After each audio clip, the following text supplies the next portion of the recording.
Indiana University men's basketball coach Scott Cooper joining us here on Regional Radio Sports. I'm Paul Condry. Once again, glad that you can join us for our 2018/19 preview of the Titans.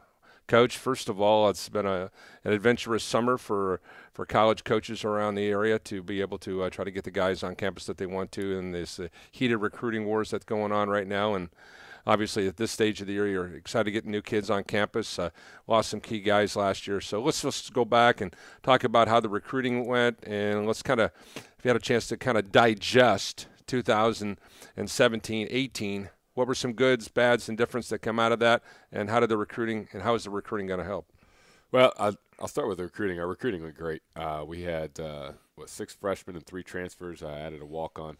Of those 6 freshmen, we're expecting 4 to contribute right away, which is, kind of scary in one sense, but exciting in another that we're going to have those guys for 4 years. And really the other 2 guys that we're not expecting to contribute are going to be, an injury away from being in there. So, it was a really good class. Our transfers, we've got 3 impact guys right away. 1 won't be with us this year because of a torn ACL, but we expect him to be one of the best players in the conference when he does come back healthy. And the other 2 guys will be very, play starters type minutes. So recruiting went about as well as you could hope for when you lose as much as we lost. And as far as last season goes, we learned a lot. We obviously had a veteran crew, but due to some off the court stuff, we lost a lot of guys early in the year that kind of impacted our season, especially in the backcourt there. But the guys we retained, really just their leadership was excellent and really kind of helped us stay competitive through a season where we really talent-wise were probably on the wrong end of most of our matchups all season. So I think for those guys to compete every single night with what we had, we really couldn't have asked for more out of the group that we had, but unfortunately, being that we lost who we did, it made every night a little bit tougher than probably should have been. Compared to some years past, the numbers were down offensively. I'm taking a look at last year's numbers, 76 points a game scoring, and you gave up 77. So those numbers were comparatively lower than what you'd like to have, because I know you like to chuck it from the cheap seats, as they say, and try to up-tempo things. But give us an idea on the new personnel grouping coming in. Do we anticipate to see some of those numbers improving from what we saw from years past in your tenure here? Yeah. I think, one, we can pick the tempo up, and part of the byproduct of losing who we lost was we had to slow things down last year, and that's why some of those numbers you see are down. And then we lost some guys who could shoot it, which is obviously a big part of what we do. So we had to kind of tweak who we were a little bit, play through the post a little bit more than we have in the past, and that's tough to do in this day and age. But luckily we had a very good one in Taylor Brooks that was able to handle that load. So we were still reasonably efficient, certainly not as good as we've been in the past. Defensively, we were far, far better than we've been, so that was a nice thing to see to take that step forward. But with the group we have this year, we expect to be really good offensively again. Anytime you got young guys, you always worry about consistency, and obviously we're going to play a lot of those. So that is probably our biggest concern going forward, is just making sure that we know who our guys are going to be every single night. But talent-wise, we're certainly right there. Defensively, again, when you play a lot of young players, that's probably the hardest adjustment, I think, coming out of high school to college, is just how physical and how fast the game is.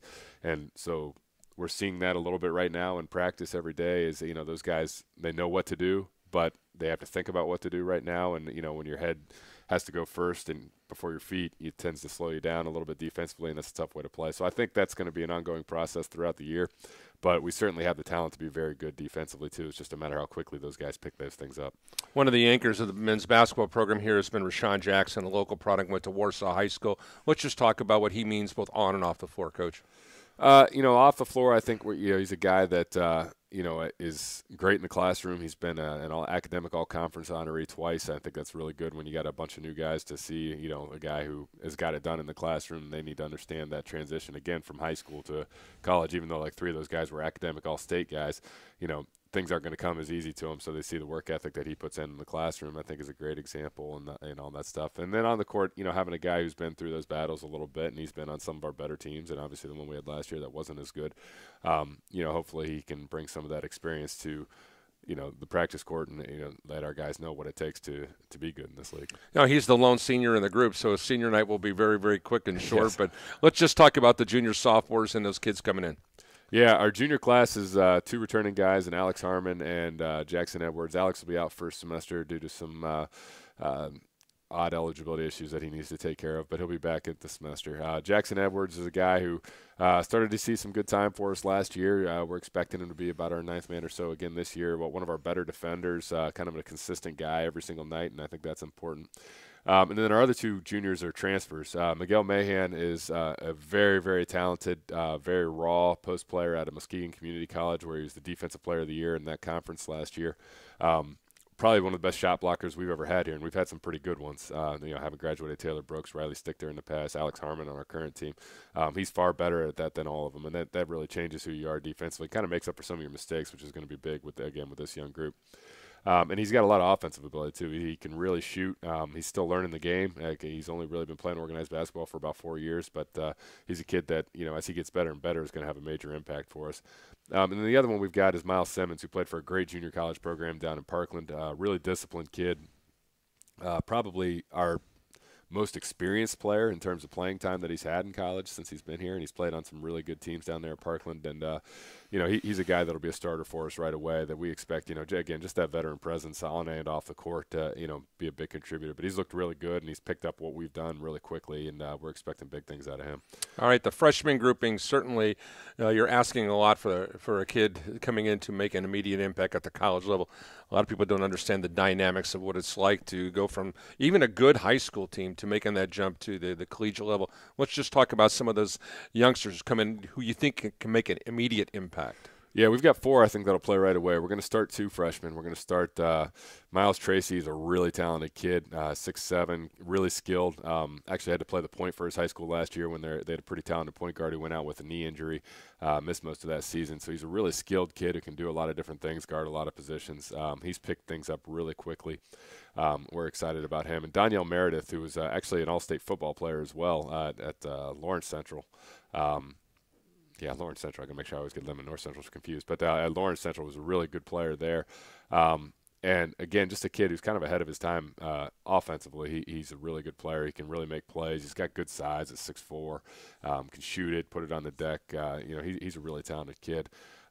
So those 2 will start. And actually, I think I skipped over our sophomores. We've got 2 sophomores that we're expecting to start for us, too, and Dylan Allen, who really came on towards the end of last year, and we're expecting big things out of him.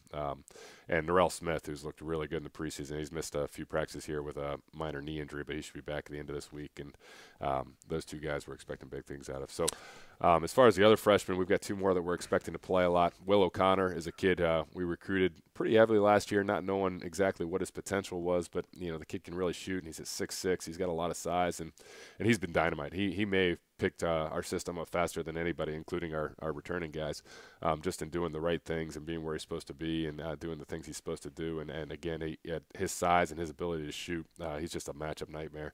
So he'll play a lot. We're expecting him. And then a kid named Kenny Washington out of Beech Grove High School that played with Dylan Allen in high school. It's just a world-class kid, really, really good athlete, can really defend for a freshman, which is, again, something that's going to be big for us.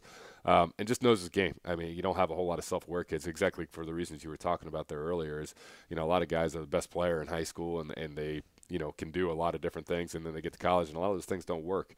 He's a kid who's very aware of what he's good at and what he's bad at, and that is maybe as good a talent as any person can have at this level, I think. You brought in a new assistant coach, Quentin Canty. Let's talk about him, and also while we're addressing infrastructure, let's talk about the non-league schedule as well as the very competitive Chicagoland Collegiate Athletic Conference. Yeah, Quentin's a guy who's we were pretty fortunate to get, anytime you get a grad assistant, it's hard to get somebody experienced. But he was an assistant coach at Graceland University who won the NAIA Division I National Championship last year.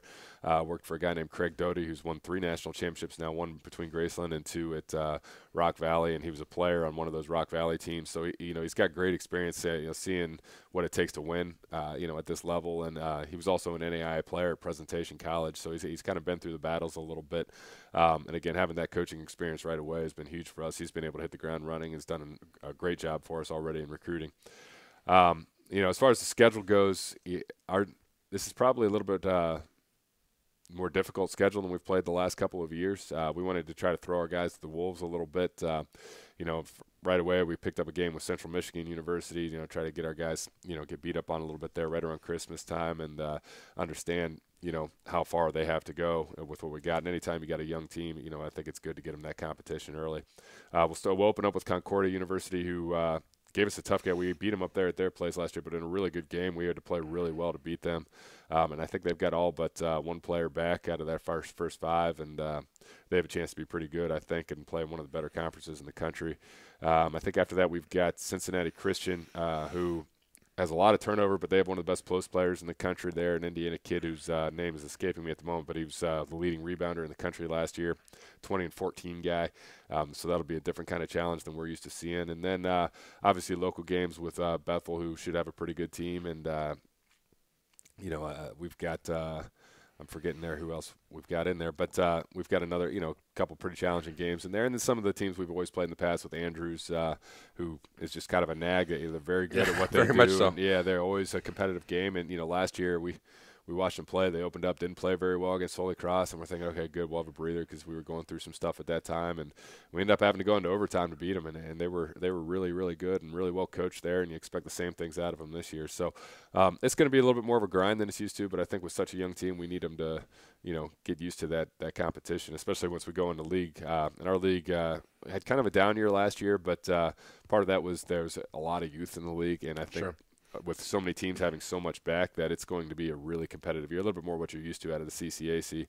I was talking about with our assistant, we were like, boy, this team could be good and this team could be good, and they end up reeling off about 7-8 teams right off the bat, that we know about, and that's doesn't count the ones that brought in transfers and impact guys that way. So expect it to be a really good year for the league, and it'll be interesting to see where we fit in that mix with just as much talent as we have, but as much youth as we have.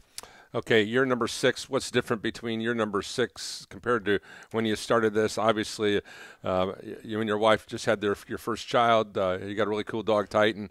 I know the reason I say that is because we live right down the street from each other, and our dogs hang out together. But just kind of give us an idea what's kind of changed in the Cooper household and how things are different from the first year you came on campus. The baby by itself changes everything. Sure does. It changes how you coach. It changes when you schedule practices. It changes how you do everything at home, the time you have to relax, and all those things that maybe you take for granted when you don't have one. And certainly a little less sleep, a little bit more creative with your work schedule and things like that you've got to be. But we're adjusting, and she's been awesome, so we're excited about that. The dog Titan, unfortunately, is had to get a few less walks than maybe he's used to getting, but in that regard, it's been good. But no, year 6 is it's like anything else. Hopefully, you get a little bit better every year at what you do, and at the end of every season, you try to evaluate what you did well and what you did poorly last year, and in the years past, to compare notes. And there's some things that I think we can do better with how we teach things and how we approach things. And there's some things that I think we did well last year, and keeping guys motivated in what was a really tough situation. And hopefully we try to bring all those things to the plate and stay competitive with what we've got. But we're excited. This is it's probably the first time since I've been here, outside of maybe my second year, where we have just a completely different roster, and that presents a whole new set of challenges, which are really exciting because you kind of get to reshape and start from scratch. And some of that as a coach, is terrifying because you don't know necessarily what you're getting into, but at the same time, it's a lot of fun because you can see that growth a little bit more quickly and more predominantly than maybe you would with a veteran team. So it's been a lot of fun to see how these guys have developed. Once again, Scott Cooper, the head men's basketball coach, Indiana University South Bend. And a quick reminder is you can watch Indiana University South Bend men's basketball all season long right here on Regional Radio Sports. I'm Paul County for JP Joubert. We'll talk with you next.